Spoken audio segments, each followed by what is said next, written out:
au cœur de l'humanité, retrouver sa puissance ou retrouver sa liberté, Réseau Pâquerette poursuit ses entretiens et reçoit aujourd'hui en direct de Québec Colette Normando. Bonjour Colette. Bonjour Alexandra. Nous serons accompagnés, comme d'habitude, par Éric Grelet, dessinateur humoristique en direct. Bonjour Éric. Bonjour. Colette Normando, tu es maître enseignante PNL internationale, tu es facilitatrice SFM Success Factor Modeling, tu es aussi, chère Colette, coach professionnel certifié aussi bien en développement personnel, en affaires qu'en exécutif. Tu es entrepreneur passionné et membre de l'équipe de leadership de la sommité mondiale de la PNL humaniste, M. Robert Dills. Colette est également fondatrice et directrice de l'Essentiel, École internationale de PNL humaniste à Québec. Elle est à l'initiative du mouvement de co-création de la PNL 4e génération dans le monde qui contribue à l'éveil de l'intelligence spirituelle. J'espère que tu nous diras quelques mots là-dessus, Colette. Elle est également l'auteure de best-seller Être enfin soi-même, guide d'auto-coaching et d'éveil qui est apparu en 2011. Il a commis un nouveau livre, Generative Consulting, coécrit avec Robert Dills et son équipe de leadership en 2020. Et depuis 20 ans, chère Colette, tu accompagnes des dizaines de milliers de personnes partout dans le monde à honorer leur essence et la vie, à révéler le meilleur d'eux-mêmes, à vivre des relations plus harmonieuses et à faire une différence positive dans le monde. Je te laisse la parole, chère Colette. D'abord, merci de m'accueillir, belle Alexandra. C'est un privilège de pouvoir être ici puis de parler d'un sujet qui m'anime profondément, qui anime mon âme, mon cœur, mon être dans son entier. Alors, merci pour ça. Je trouve qu'en cette période de ce que nous vivons, c'est le temps de revenir aux sources, de revenir à l'essentiel, de revenir, de reconnecter avec notre dimension spirituelle. Et c'est de ça dont je voulais vous entretenir aujourd'hui. Alors, je pars sur le sujet de ce qu'est la spiritualité, hein, parce qu'il y a plusieurs définitions, hein, puis je crois aussi que la spiritualité est quelque chose qui est très personnel à chaque personne. Pour moi, c'est de prendre soin de son âme, comme on prend soin de notre corps, notre cœur, notre santé émotionnelle et mentale, on a aussi à prendre soin de notre âme. Et en cette période, c'est justement le temps d'écouter. Quel est l'appel de notre âme? Qu'est-ce que notre âme veut pour nous en cette période? On est souvent des chercheurs de sens dans la vie, mais pour moi, on est aussi des créateurs de sens. Et avec tout ce qui se passe, c'est quoi le sens qu'on peut créer? Qu'est-ce que notre âme veut vivre et vibrer en cette période? C'est ça qui est important pour moi. Je suis une personne qui, depuis tout petite, sentait qu'il y avait quelque chose qui est plus grand que soi. La spiritualité, c'est aussi être connecté à quelque chose qui est plus grand que soi. Au-delà de notre âme, il y a une connexion à notre source. Et notre source est très différente pour tout le monde. Pour certains, on va nommer la source Dieu, on va nommer la source, ça peut être le soleil, ça peut être l'énergie de la vie, le cosmos, une conscience unitaire. Il y a tellement de belles définitions. C'est pour ça que c'est difficile d'étiqueter, de dire voici ce que c'est. J'invite les gens à aller en exploration de ça. Mais d'abord, c'est une connexion avec son âme, une connexion avec sa source.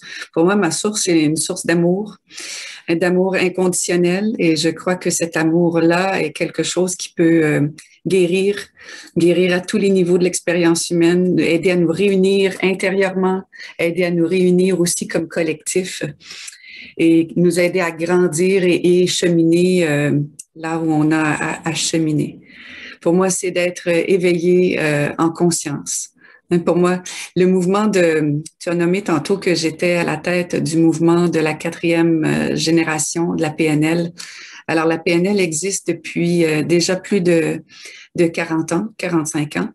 Et dans ses débuts, elle était une approche très intéressée par le développement cognitif. Alors, comment on fait les choses et comment on fait pour réussir, comment on fait pour performer. Et la deuxième génération, elle était plus sur le développement de notre intelligence émotionnelle et notre intelligence aussi du corps, comment on apprend à écouter le corps, les signaux du corps.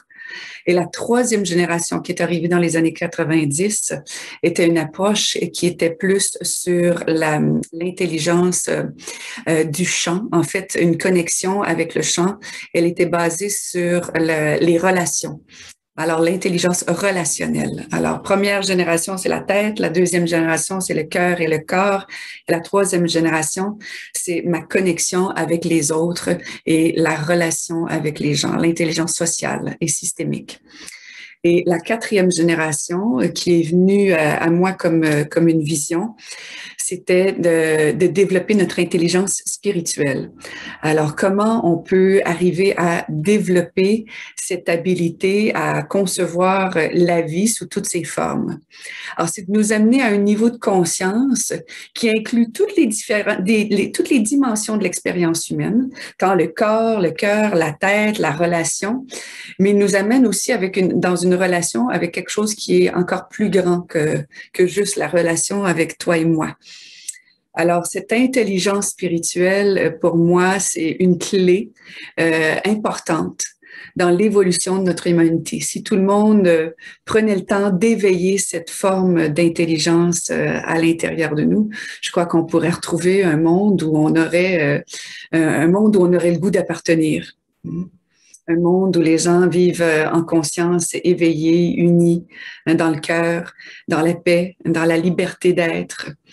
Alors, c'est pour moi une mission, en fait, de contribuer à cet éveil-là, et en allant découvrir des cartes du monde différentes, allant découvrir des personnes qui incarnent une spiritualité de manière différente. Pour moi, l'intelligence spirituelle, c'est d'être capable de tenir toutes ces différentes formes d'expression de notre spiritualité.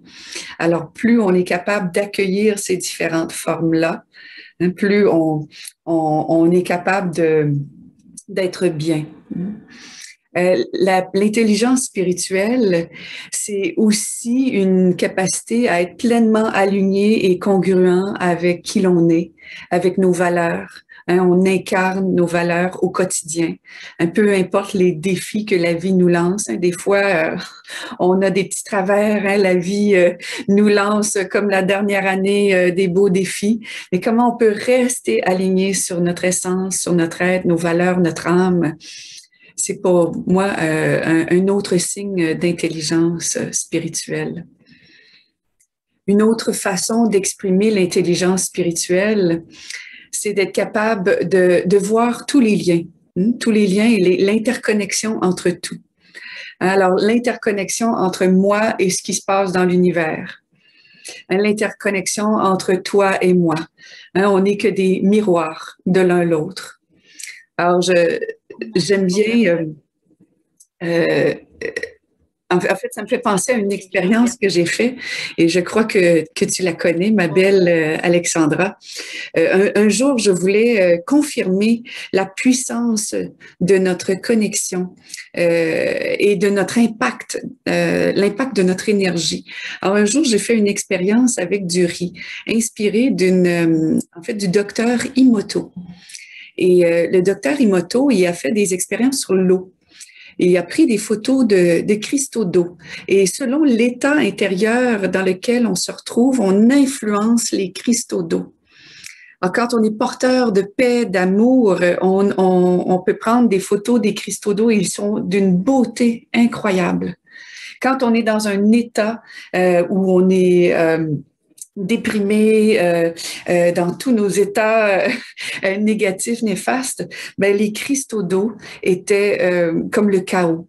Alors, le docteur Emoto nous confirmait qu'on est des êtres composés de plus de 70% d'eau, comme la planète est aussi composée de 70% d'eau.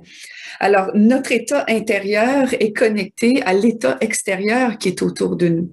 Alors, plus on peut arriver à cette paix intérieure, plus on va contribuer aussi à la paix extérieure. Et je sais que beaucoup de gens souhaitent faire une différence positive positive. Mais moi, je leur dis, pas besoin d'être une Jeanne d'Arc hein, qui est au front en train de se battre. On peut prendre soin de soi, tout simplement, et puis aller nourrir la paix et l'amour qu'il y a à l'intérieur de nous, malgré l'agitation de tout ce qui se passe à l'extérieur. Alors, il y a une partie de moi qui bénit tout ce qu'on a vécu dans la dernière année parce que ça a permis aux gens de faire une pause, hein, de s'arrêter, hein, de revenir à l'intérieur et de se poser des questions importantes de qu'est-ce qui est essentiel pour moi, qu'est-ce qui est important pour moi et c'est quoi le sens qu'il y a derrière tout ça ou c'est quoi le sens que je peux créer de tout ça. Alors, il y a aussi pour moi dans l'intelligence spirituelle une capacité de bénir et d'honorer, de sanctifier hein, toutes les petites choses de la vie, hein, comme cette rencontre. C'est un cadeau de la vie hein, de pouvoir être avec toi, Alexandra. On s'est rencontrés virtuellement il y a déjà presque 1 an et c'est comme si on se connaît depuis toujours. Hein. C'est comme s'il y a une connexion au-delà et on ne s'est pas rencontrés encore en chair et en os, mais je sens qu'il y a une belle connexion. Alors, c'est le temps justement d'aller à créer ces connexions-là avec des belles personnes autour du monde. Je pense que la pandémie a aidé à rendre le monde plus petit. On dirait que la planète est rendue plus petite parce qu'on connecte avec des gens de partout. Hein? On rencontre des frères, des sœurs de partout. Et on remarque justement quand on fait ces rencontres, au-delà des différences, il y a beaucoup de choses qui se ressemblent. Puis moi, ça a été un appel de pouvoir commencer à voir comment chaque être humain hein, sur la planète, on se ressemble. Hein, on a tous un cœur. Quand on enlève tout le flafla, hein, quand on enlève tout le superficiel, le matériel, hein, et on revient à l'essence, je trouve qu'on se ressemble beaucoup. Je suis une personne qui a voyagé énormément dans les 4 coins du monde depuis plus de 20 ans. Et peu importe la culture, la race, la religion, hein, il y a de l'amour dans chaque être humain. Hein. Des fois, elle est enfouie derrière plein d'expériences, derrière des blessures, derrière la souffrance. Mais il y a un cœur. Et ça me rappelle quelque chose que Marianne Williamson a dit, je ne sais pas si vous connaissez Marianne Williamson, qui a écrit un livre qui s'appelle Le Retour à l'amour. Et elle dit que chaque geste, chaque être, soit il fait un acte d'amour, un don d'amour, ou soit qu'il fait un appel à l'amour. Alors, dans les 2 circonstances, comment on fait pour répondre? Bien, on répond avec l'amour. Un jour, quand j'avais 19 ans, pardon, j'ai vécu un acte de violence. En fait, un homme qui a voulu m'enlever la vie avec un couteau. Et j'ai vu toute ma vie passer devant mes yeux dans des fractions de secondes. Et dans ce moment-là, je savais que je n'étais pas faite pour mourir à ce moment-là. Et à ce moment-là, j'ai demandé, j'ai demandé de l'aide. Hein, l'intelligence spirituelle, c'est aussi faire appel à ces ressources spirituelles, hein, des êtres de lumière, des guides, des anges qui nous aident hein, dans notre incarnation. Et je sens que j'ai été soutenue et bénie dans ce moment-là, parce qu'au moment où il est venu pour m'attaquer avec le couteau, j'ai reçu une force herculéenne. Ça se dit-tu, ça? En tout cas, j'ai eu une grande force et j'ai réussi à le pousser. Il a volé jusqu'à l'autre bout de la pièce. Et puis quand il a réessayé de m'attaquer, tout ce que j'avais comme parole, puis vraiment là, il n'y avait plus aucun autre mot qui voulait sortir de ma bouche, c'était « je t'aime ». Ta mère t'aime. Ta sœur t'aime. Les femmes du monde t'aiment. Et dans cet instant-là, il m'a regardé dans les yeux et il s'est éveillé. Il s'est réveillé. Il a réalisé qu'est-ce qu'il était en train de faire. J'avais les mains, les doigts qui pendaient, j'avais du sang partout, mais il s'est réveillé. Et à partir de ce moment-là, hein, parce qu'il y a eu une lumière et une force et un amour incroyable qui a passé à travers de moi, c'était une énergie, c'était au-delà des paroles, c'était une énergie. Alors depuis ce moment-là, Hein, il y a quelque chose qui s'est installé à l'intérieur de moi, une conviction.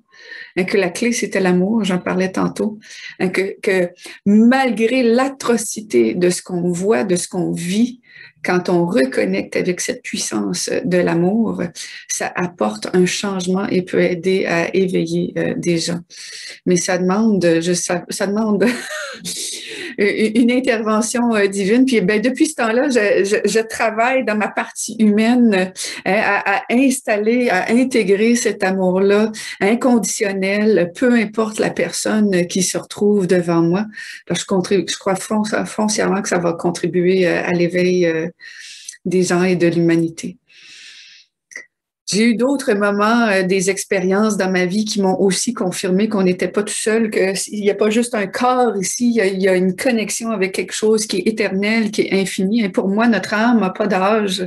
Notre âme est éternelle et elle a vécu plein d'expériences de vie, dans d'autres circonstances. Je me souviens quand j'étais en France, j'avais 18 ans quand je suis allée en France pour la première fois et j'étais dans le bout de la Tour Eiffel et les gens venaient me poser la question « Mais il est où l'Arc de Triomphe? Il est où tel endroit? » J'ai dit « Coudonc, c'est moi la touriste. » Et on me demande à moi, mais j'avais toutes les directions. Alors j'avais l'impression que j'avais déjà habité là.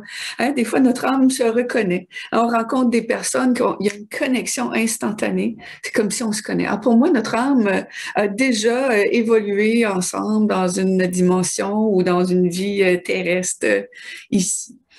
Alors, l'intelligence spirituelle, c'est de s'élever à ce niveau-là de conscience, d'amplifier notre conscience pour accueillir tout ça. Alors, je parlais que le mouvement de la 4e génération de la PNL, c'est un mouvement qui est dans le but de rassembler tous les gens qui ont œuvré dans le champ de la PNL pour qu'on travaille ensemble à cette nouvelle conscience, à cette conscience spirituelle qui accueille tous les êtres tels qu'ils sont et propage cet amour. Et j'ai le privilège de rencontrer de si belles personnes avec des conversations génératives sur ce que c'est que de vivre notre spiritualité. Et c'est tellement beau de voir comment, pour certains, la spiritualité, c'est de vivre un moment de connexion avec la nature. Prendre une marche dans la forêt et de se sentir connecté aux arbres. J'ai des personnes qui me parlent de leur rencontre avec les arbres, comment ils ont une histoire d'amour avec les arbres et c'est les arbres qui les ont aidés à traverser cette pandémie. Hein? Alors, quand on dit croire en quelque chose qui est au-delà de soi, hein, ça n'a pas besoin d'être comment dire, un représentant, un Dieu, Jésus, Bouddha, Mohamed, je sais pas, Krishna, mais ça peut être les arbres, la nature, hein, qui est notre Dieu et on peut vivre une belle connexion. Quand j'étais en train de développer ce mouvement de la 4e génération, on a fait notre première expérience à Bali pour aller rencontrer des leaders spirituels et modéliser des leaders spirituels. Et j'avais justement Robert Dilts, qui est le développeur de la PNL humaniste dans le monde, qui est venu nous parler et qui nous disait que la spiritualité, c'est quelque chose qui se vit en fait en relation avec quelque chose. Alors, tu es en relation avec quoi? Tu es en relation avec quoi qui est plus grand que toi. Et à travers cette relation, il y a une vie, hein, il y a une énergie, il y a une présence qui s'installe. Alors pour moi, c'est ça aussi la spiritualité, c'est reconnaître qu'il y a quelque chose qui est au-delà et de nourrir cette relation, de m'assurer que je la nourris convenablement. Hein, comme dans notre corps, si on mange des cochonneries, hein, je ne sais pas si ça se dit en français, en France, au Québec, on parle de cochonneries, des choses, la malbouffe. Ben, on va écoper le résultat dans notre corps. Ben, c'est la même chose. Si on nourrit notre esprit de la malbouffe, nos pensées sont contaminées.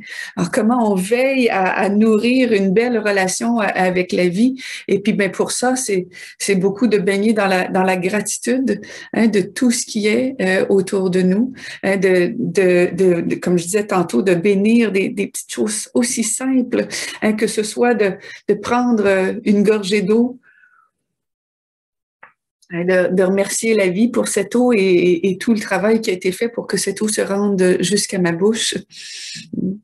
Et une autre chose qui me vient aussi, quand on était à Bali, l'un des leaders spirituels, on lui demandait c'est quoi la clé? C'est quoi la clé pour être connecté à sa spiritualité? Et puis j'étais un peu surprise de sa réponse. Veux-tu savoir c'est quoi? La clé pour nourrir sa spiritualité, il dit, c'est de sourire. C'est drôle, hein? J'ai dit, moi, je m'attendais à une réponse tellement et développée, évoluée. Mais il dit, ben non, il dit souris. C'est tout simplement ça. Hein, il y a tellement de choses qui se produisent quand on sourit. Autant dans la chimie interne de notre cerveau, les neurotransmetteurs, la chimie, on éveille la sérotonine, l'oxytocine, la joie dans notre système, mais autant ça a un effet sur le système autour de nous. Le sourire est contagieux quand tu souris à quelqu'un.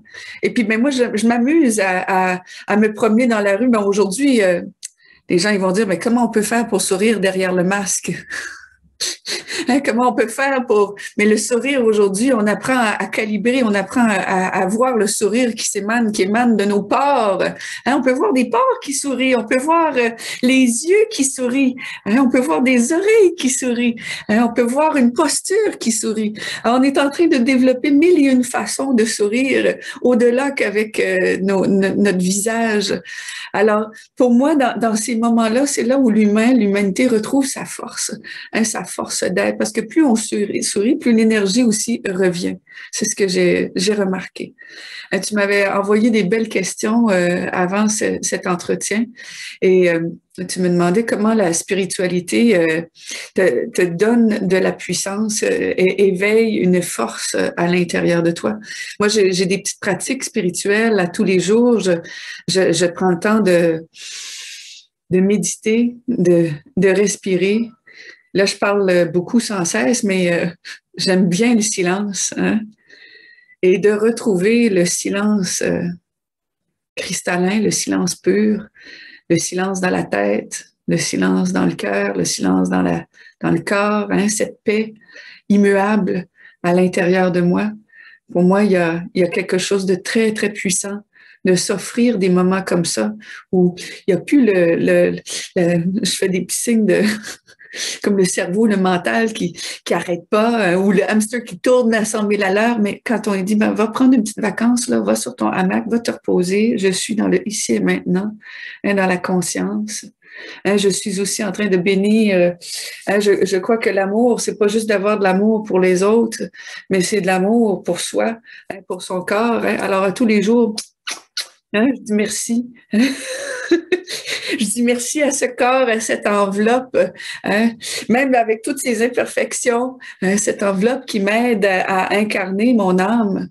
Pierre Taillard de Chardin disait, nous sommes des êtres spirituels ici pour vivre une expérience humaine et non des êtres humains qui vivons une expérience spirituelle.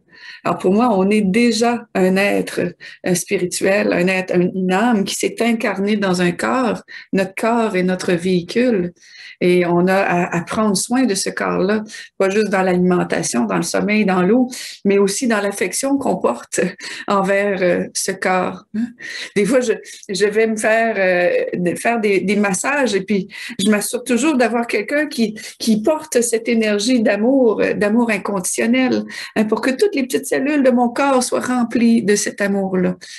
Ça fait aussi partie de mes petits rituels de méditation, de m'imaginer. C'est quelque chose c'est difficile à décrire. C'est quoi de l'amour? Comment on peut arriver à le décrire? En PNL, on aime parler du VACOG.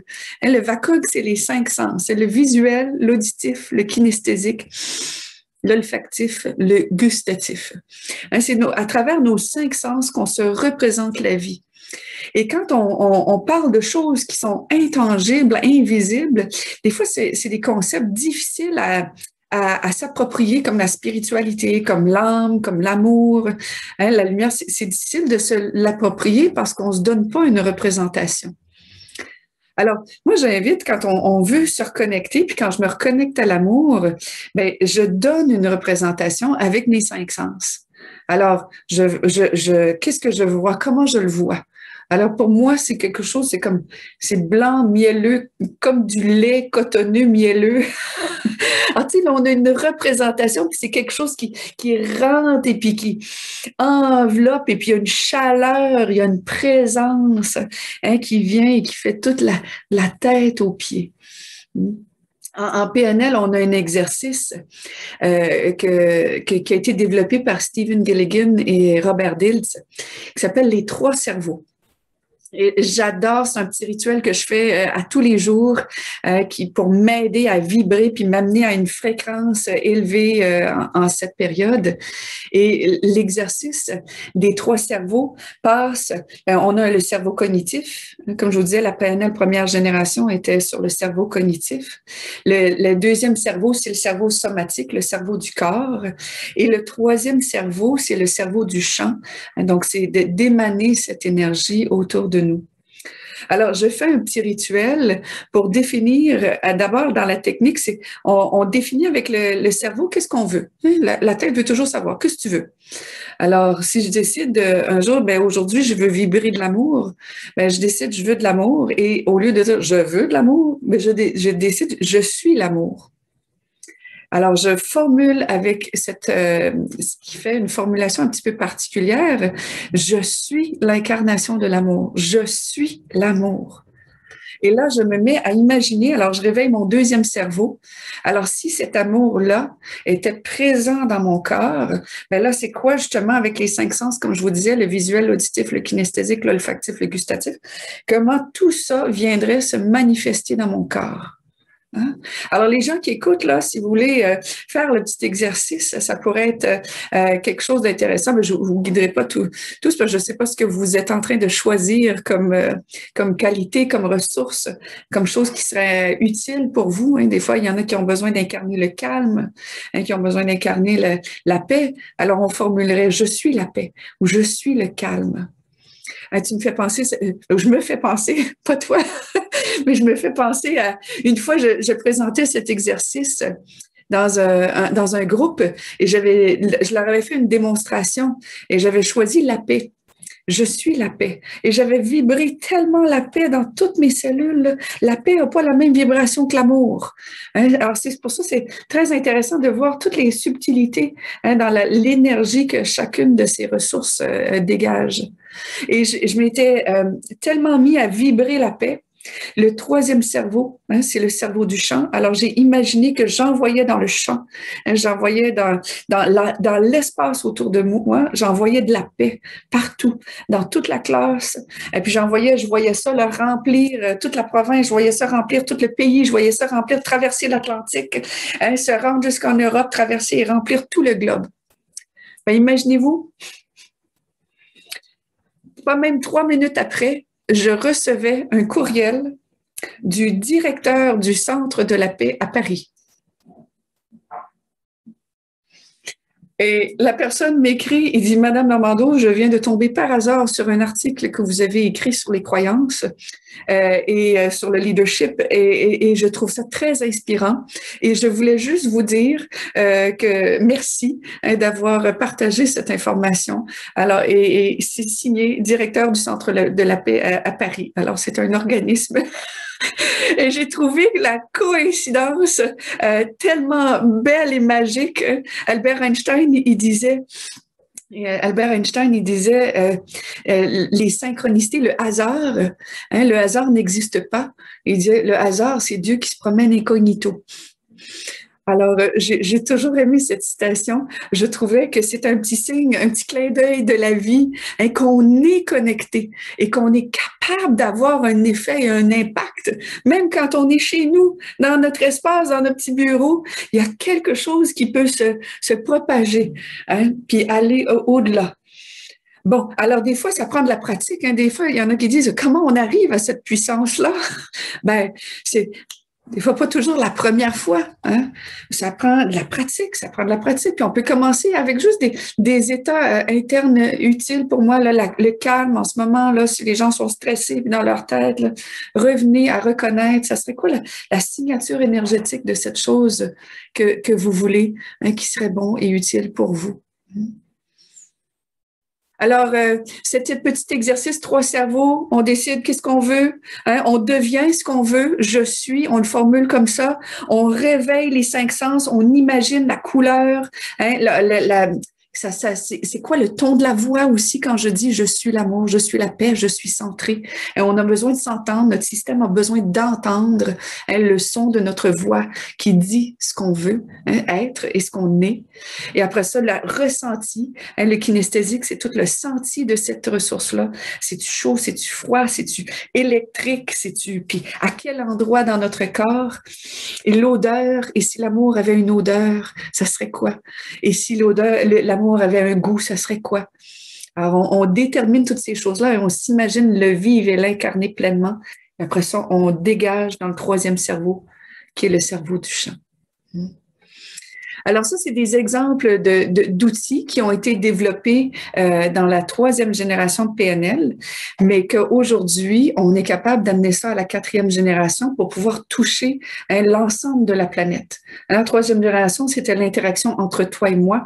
On est capable d'avoir un effet plus global avec ce genre d'outils. Et je crois beaucoup, hein, quand les gens commencent à vibrer ensemble, hein, on est capable d'influencer un changement plus grand. Il y a des études qui ont été faites sur des gens qui méditaient ensemble. C'était à Boston, je crois, aux États-Unis, 1000 personnes qui méditaient ensemble, qui vibraient à la même fréquence ensemble, qui ont aidé à faire chuter le taux de criminalité, hein, à un niveau là, vraiment significatif en quelques temps. Alors, quand on se rallie ensemble, alors je salue ce que tu es en train de faire avec le réseau des pâquerettes. Je sais que vous êtes dans l'ouverture de conscience et vous êtes en train d'unir les gens pour se soutenir dans cette période, d'amener chacun à retrouver leur force intérieure pour pouvoir contribuer à un nouveau monde ou un monde qui ressemble à celui auquel on veut appartenir, pas celui qui va dans une autre direction. Comment se fait-il qu'il y a, puisque la spiritualité est tellement, tu l'incarnes tellement fort hein, et même dans l'expérience que tu nous as relatée, c'est tellement énorme, c'est évident que tu es inspiré. Et comment se fait-il qu'il y a des personnes qui ont les pratiques spirituelles et d'autres qui n'ont pas les pratiques spirituelles? Comment tu expliques ça? Qu'il y a certaines personnes qui vont te dire, moi je me situe juste corps, esprit, et qui n'envisagent pas du tout l'existence de cette partie âme en eux, et en dehors de toute religion, bien sûr, hein, parce qu'on se situe complètement en dehors de toute religion. Et il y a d'autres personnes qui reconnaissent à quoi c'est lié. Est-ce que c'est inné? Est-ce qu'on peut réveiller cette 3e champ? Qu'en penses-tu? Alors oui, je pense que pour moi, l'âme est là toujours, hein, mais des fois, on est déconnecté. On est déconnecté de cette dimension-là de notre être. Et on est déconnecté, puis il y a une multitude de facteurs qui contribuent à cette déconnexion ou à cet oubli qu'on est un être spirituel incarné dans un corps. Il y a beaucoup l'influence systémique, il y a aussi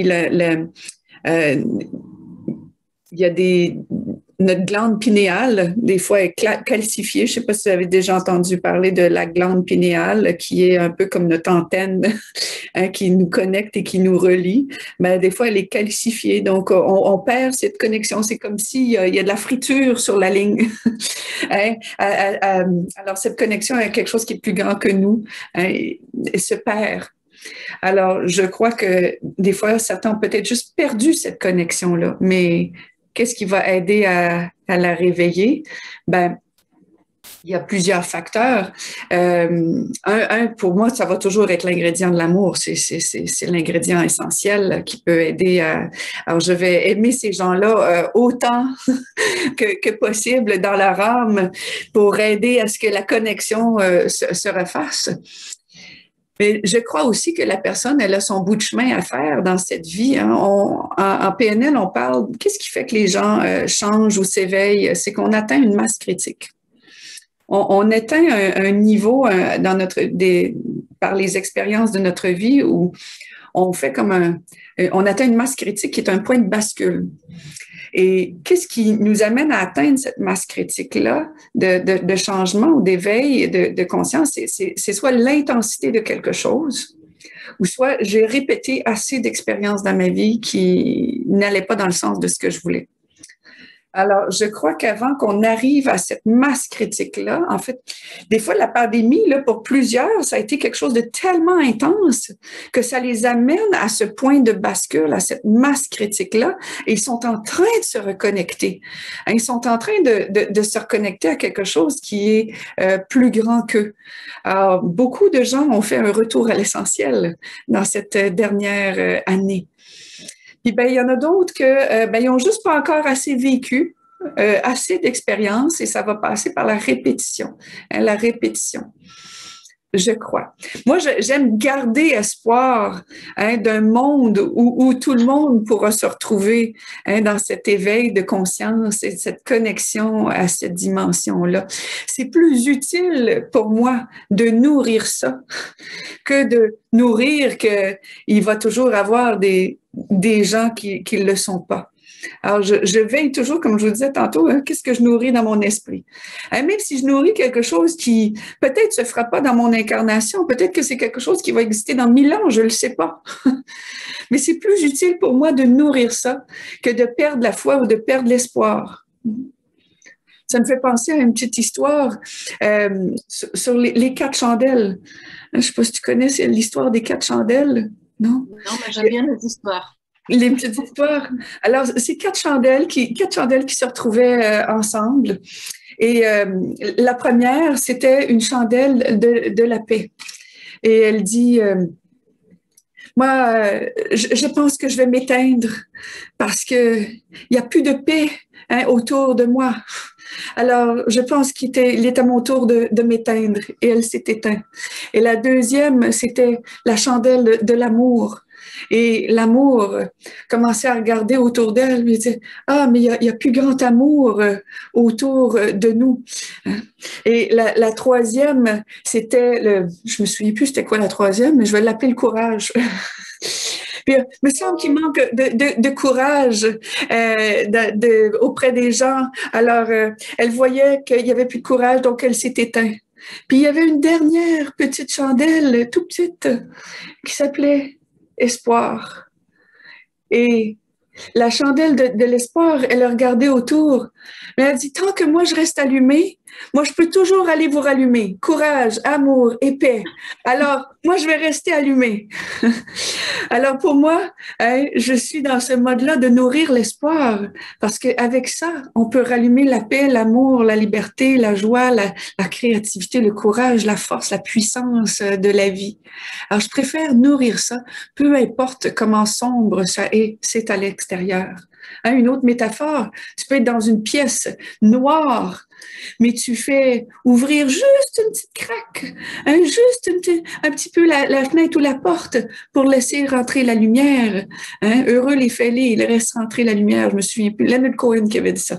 Mais juste avec une petite craque de lumière, il n'y a plus autant de noirceur, il n'y a plus autant d'ombre. Alors, tu changes tout l'espace avec la lumière. Et imagine si on ouvre grand les portes sur la lumière. Ça, c'est un autre rituel que je fais. Je baigne dans la lumière, je me nourris de lumière. Dès que vous avez parlé de soleil qui faisait beau chez vous en ce moment, là, moi, là, à chaque occasion, là, c'est comme, allez, on remplit toutes les cellules de notre corps parce que cette lumière-là, on la dégage aussi dans nos pensées, dans nos paroles, dans notre être. Alors, voilà, je souhaite qu'on puisse continuer à nourrir l'espoir. Alors, quand tu poses la question, ben, qu'est-ce qu'on fait? Comment on explique les gens qui sont pas tout à fait là ou incarnent pas? Ben, je pense qu'ils n'ont pas atteint leur masse critique. Ils ont besoin de vivre quelque chose, soit d'assez intense. Peut-être que c'était pas assez intense, la pandémie. Peut-être qu'ils n'ont pas répété assez. Et puis, ben, nous, on a besoin de continuer de nourrir l'espoir dans le système qu'il y a quelque chose qui peut changer, si on veut. Sinon, on rentre dans le pattern de s'affaisser. Puis moi, ma mission dans la vie, c'est de rester allumée, puis de continuer à partager ce qui est là. Mm.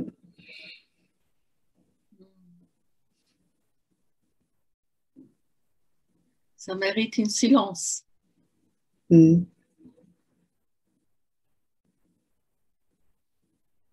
Mais oui, justement, le but de notre réseau Pâquerette, c'est justement nourrir cette espérance et de permettre aux gens de se reconnecter à leur puissance, à retrouver leurs ressources pour ne pas s'éteindre comme des bougies. Merci pour cette métaphore, elle est super.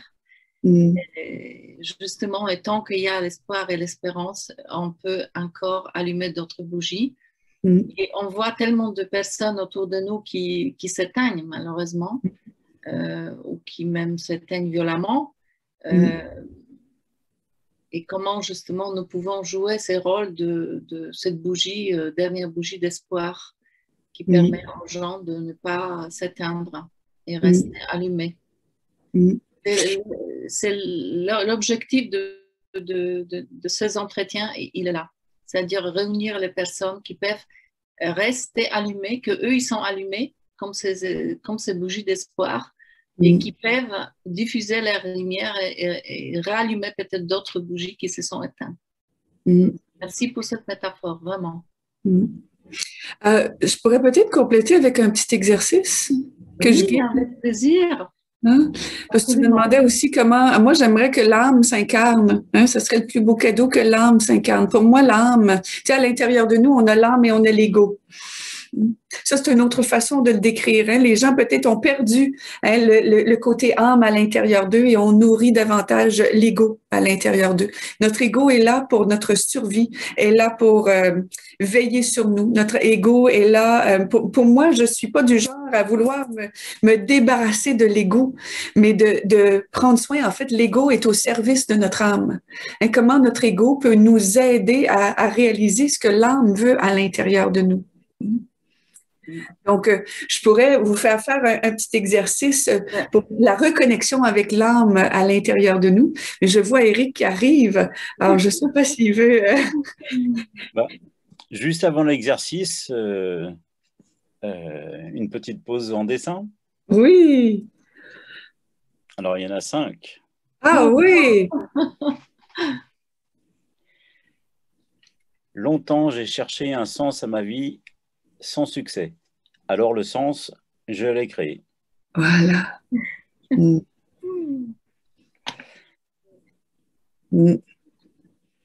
C'est inspiré de la logothérapie. Je ne sais pas s'il y en a qui connaissent de Viktor Frankl. Viktor Frankl était une personne qui était dans un camp d'Auschwitz et il a si on pense à la pandémie, c'est peut-être rien comme ceux qui ont passé Auschwitz. Et à un moment donné, il devait passer et il a manqué le bus. Ou en tout cas, il n'a pas été récupéré, mais ils ont vu qu'il était encore lumineux. Et il a été sauvé. Il n'a pas passé dans la chambre à gaz, il a été sauvé. Et qu'est-ce qui fait qu'il était encore lumineux? C'est qu'il créait un sens de tout ce qu'il pouvait voir pour essayer de l'aider à traverser ce moment-là. Tu sais, des exemples bien simples il voit une fourmi qui transporte une miette de pain, puis il voyait, waouh, quelle belle chose qu'elle est en train de faire, cette fourmi, ramener du pain à sa colonie. Voir quelqu'un qui flattait le dos de quelqu'un. Hey, il reste encore de la douceur et de la tendresse dans ce monde. Il voyait quelqu'un avant de partir dans sa chambre à gaz, donner ses derniers lacets de souliers. Ah, quelle belle générosité. Alors, il créait un sens positif derrière toute atrocité qu'il pouvait voir. Alors, pour moi, quand je dis créer le sens, même si ça va pas bien, quel sens positif je peux créer dans cette circonstance-là? Hein, un jour, j'avais eu 3 billets de stationnement dans une journée. C'est un exemple bien banal, là. Mais j'avais eu 3 billets de stationnement dans une journée. Imaginez, là, 3 fois, il faut le faire. Puis pourtant, je suis pas du genre distraite ou... mais 3 contraventions. Mais le sang, au lieu de commencer à maudire la journée, j'ai dit, hey, merci la vie. Hey, ça me dit que ça fait trop longtemps que je reste sur place. J'ai compris le message. Alors, j'ai besoin de décoller, d'aller vers un projet qui m'appelait et puis que je bougeais pas. Et, tu sais, des fois, on procrastine. Mais la vie nous donne toujours des messages, des communications comme ça. Alors, créer un sens positif. Bon, quelqu'un d'autre aurait créé un autre sens qui aurait été bon pour lui ou elle. Mais moi, je m'amuse comme ça à trouver, tout est une métaphore, en fait. Tout ce qu'on vit autour de nous est une métaphore pour nous éveiller à quelque chose de plus grand. Alors, ta deuxième photo. Oui. Il y a des mots qui font peur. Ouais, il y a des mots qui font peur. Alors, il y a le mot, mais il y a l'énergie aussi qu'il y a derrière ce mot, hein, qui est peut-être plus important que le mot. Alors, on n'a pas besoin. Moi, j'ai pas de misère. Mon père, savez-vous, il s'appelait Aimé. C'était son nom. Et j'ai accompagné mon père dans sa mort. J'ai été là jusqu'au dernier souffle avec lui. Je l'ai veillé jusqu'à son dernier souffle. Et je me souviens quand j'étais jeune, c'était pas quelque chose, c'était pas un mot qui était dit dans ma famille. Puis c'était pas nécessairement quelque chose qui était en fait, c'est un mot tabou, là. En fait, on n'en parle pas de l'amour, hein. Puis j'ai toujours dit, ben, j'aurais tellement aimé sentir l'amour. Alors, quand mon père est décédé, j'ai dit, tu sais, papa, j'ai dit, je te remercie parce que tu m'as réveillé l'importance de le dire et l'importance de le faire sentir. Alors, il m'aimait, mais il savait pas comment. Alors, je pense des fois, on n'ose pas utiliser ce mot ou parce qu'on n'a juste pas appris, hein, des fois, dans le milieu dans lequel on a vécu. Alors, moi, je me gêne pas pour le dire, mais les autres n'ont pas toujours besoin de le dire, mais ce qui est important, c'est de le faire sentir. Hein, c'est ça le plus important, que ça rentre dans les gestes. Hein, puis, une façon de prononcer notre amour, c'est dans la bienveillance, dans le respect, hein, des gens, des cartes du monde qui sont différentes. Ça peut être une autre façon de le dire que de dire le mot « je t'aime ». Mais il y a une puissance là-dedans, mais surtout l'énergie.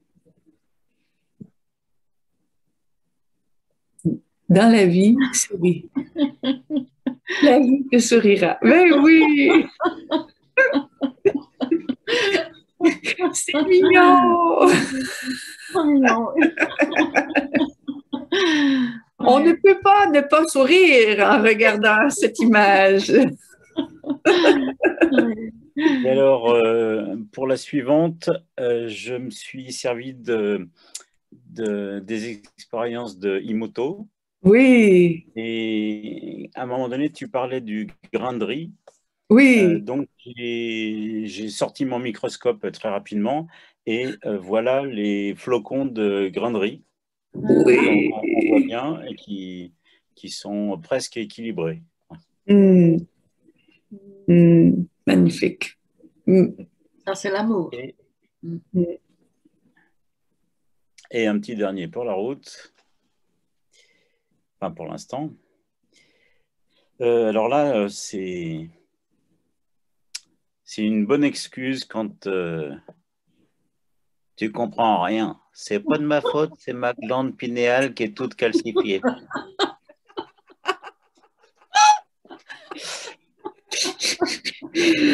Alors, s'il est capable de dire ça, il est quand même en conscience. Ah, il y a de l'espoir, il y a de l'espoir.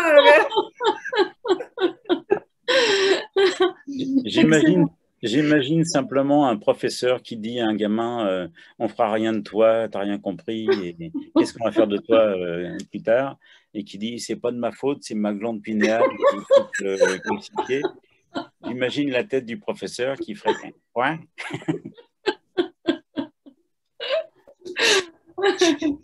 Bon, un petit exercice. Un petit exercice, ben oui. Un petit exercice simplement de reconnexion avec l'âme. Alors, tu sais, quand on fait une visualisation, une méditation, appelez-le comme vous voulez.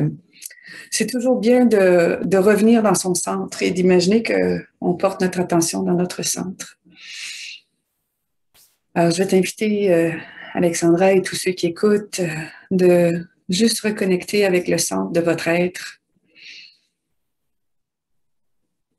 De prendre des beaux grands respires, pas un respire de surface. Hein? Tu sais, des fois, on respire du haut des poumons, mais un respire qui est plus profond, comme le respire d'un bébé, hein, qui respire du ventre. Hein, le mot spiritualité, quand on va chercher l'étymologie de ce mot-là, c'est le souffle. Hein, on revient au souffle de vie. Alors, comment ce souffle que tu prends est en train de nourrir la vie à l'intérieur de toi? Et moi, j'aime bien, dans cette respiration en conscience, inspirer davantage de ce que je veux et expirer ce que je veux libérer de mon corps.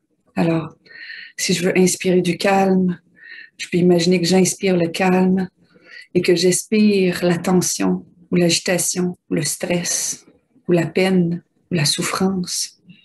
Je peux imaginer, je peux le voir avec mes yeux, que ça sort de mon corps. Alors, je nomme intérieurement qu'est-ce que je veux pour être davantage centré. Et qu'est-ce que j'aurais à libérer et laisser aller pour que cette chose revienne davantage dans mon corps. Et ce qui est important aussi quand on fait cet exercice, plus vous êtes en train de respirer, c'est d'assurer que vous êtes toujours connecté à la terre, que vous imaginez que vous avez des racines, s'installer au creux de la terre. Alors quand on sent qu'on a des racines, on peut être toutes là, des êtres bien incarnés, les deux pieds sur terre, mais la tête aussi qui connecte avec quelque chose qui est au-delà. Alors, je vais vous inviter maintenant à imaginer si vous aviez à vous représenter votre âme. L'âme est où? L'âme est où? Il ressemblerait à quoi pour vous?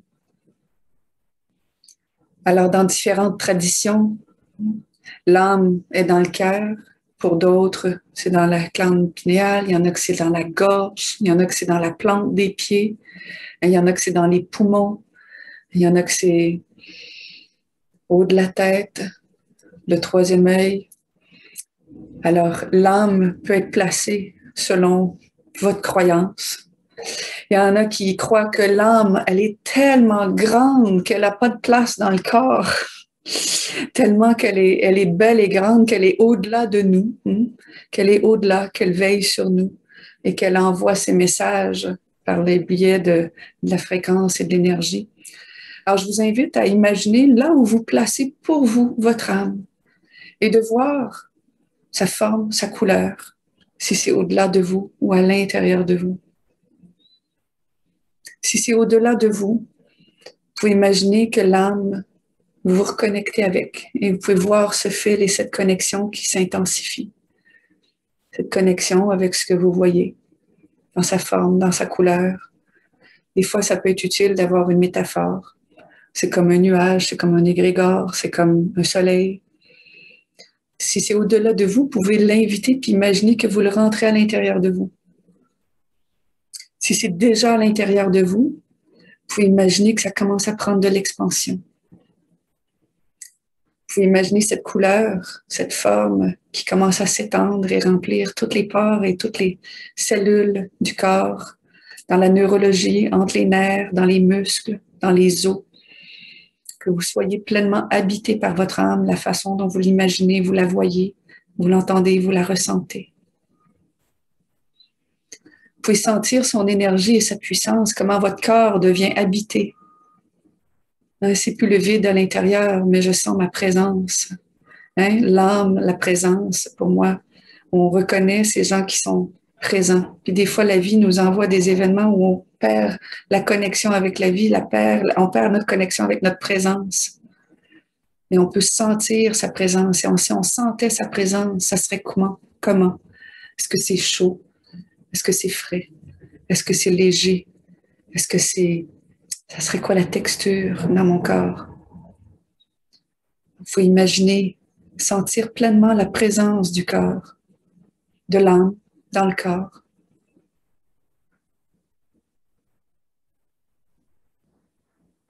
Et quand vous êtes connecté avec votre âme, on peut entretenir cette connexion, cette conversation et demander qu'est-ce qui est important pour moi en ce moment? Qu'est-ce qui est le plus important pour moi en cette période? Qu'est-ce qui serait essentiel? Ce serait quoi le message de mon âme en ce moment? Qu'est-ce qui serait fondamental dans mon incarnation?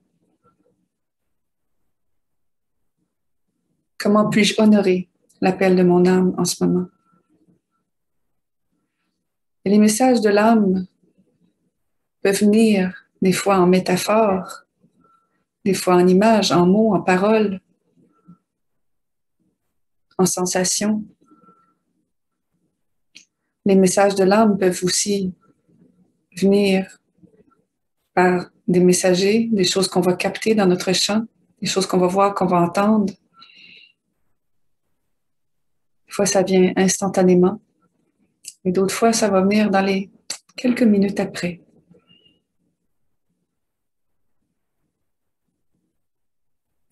Et quand on reçoit cet appel, ce qui est important pour notre âme, ça devient notre intention de vie.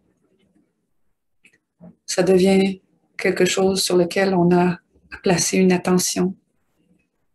Non une tension, mais une attention. Comment je peux honorer cette intention dans mon quotidien, dans mes actions, dans mon travail, dans mes relations.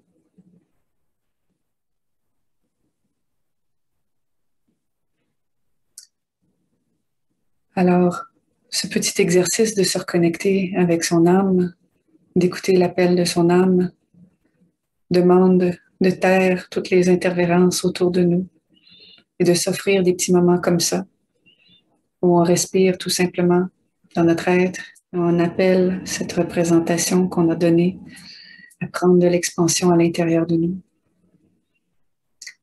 Je vais vous inviter maintenant à imaginer que vous êtes en train d'incarner cet appel et cette intention.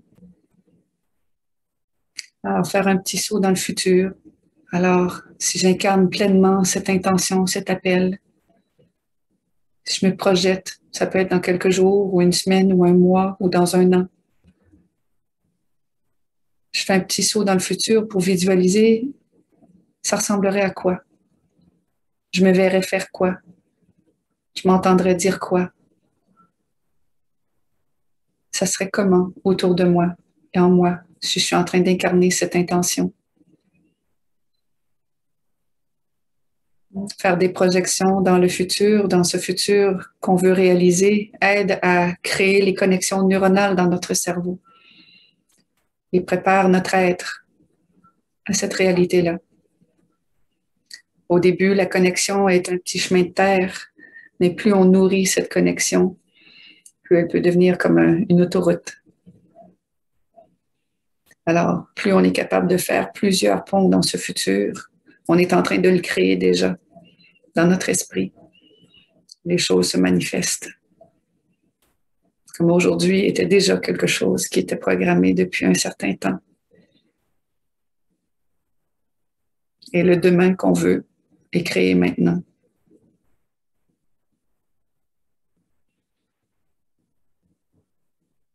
Et pour boucler cet exercice, je vous invite à trouver une façon d'ancrer ce travail, d'ancrer cette projection. Et un ancrage, ça peut être quelque chose qui est visuel, qui est auditif, qui est kinesthésique. Ça peut être un objet, ça peut être un geste. Quand je fais ce geste, à chaque fois que je vais refaire ce geste ou que je vais me rappeler cette image ou que je vais redire ce mot, je vais me ramener dans cet espace de connexion avec mon âme, avec son appel et avec ce futur que je veux créer. Alors, c'est un petit rappel mnémonique, un ancrage. Nous avons toutes sortes d'ancrages autour de nous, mais on peut choisir des ancrages qui sont bénéfiques et utiles. Comme moi, la main sur le cœur me ramène toujours à ce qui est fondamental et important pour moi. Pour quelqu'un d'autre, ça peut être Ça peut être simplement une image qui le ramène. J'avais à un moment donné un client qui était un Marocain qui avait été à la Mecque et qui avait pris une photo de lui, un selfie devant la Mecque. Et c'était pour lui la plus belle image de sérénité et de paix. Et à tout moment où il a besoin de retrouver cette connexion et cette paix avec son âme, il regarde sa photo sur son iPhone de lui à la Mecque et ça le ramène instantanément dans cet espace de connexion.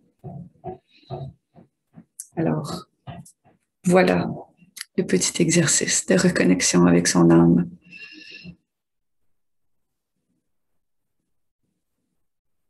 Merci, chère Colette. Merci pour ça. Merci à toi d'honorer l'appel de ton âme aussi dans tout ce que tu es en train de réaliser avec le réseau des pâquerettes.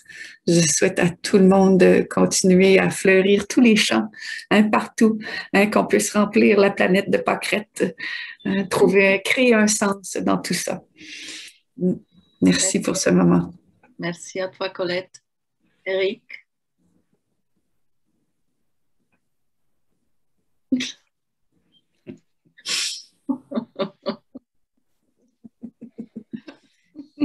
Eric est un humoriste, hein?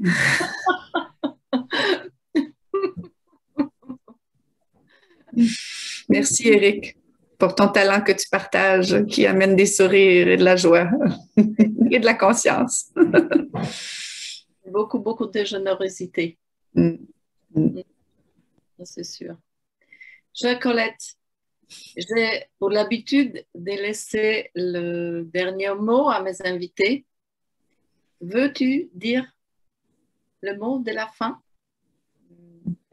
Que dirais-tu si tu devais clore cet entretien?